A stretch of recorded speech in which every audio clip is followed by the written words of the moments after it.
Ang tie-dye ay isang modernong salita na naimbento noong kalagitnaan ng 1960s sa Estados Unidos.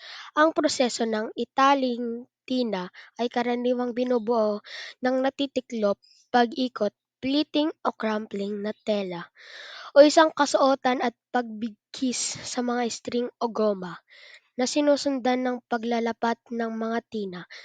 Ang mga manipulasyon ng tela bago ang paglalapat ng pangulay ay tinatawag na resistensya, dahil bahagyang kumpleto pinipigilan ang inilapat na tina mula sa pagkulay ng tela.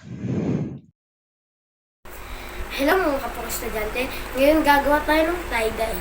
Ang mga gagamitin ay dye ng mga iba't ibang kulay, t-shirt, fork, mga lalagyanan na kung saan natin ilalagay ang tie-dye, mainit na tubig, white vinegar, rubber band, kutsara, at asin.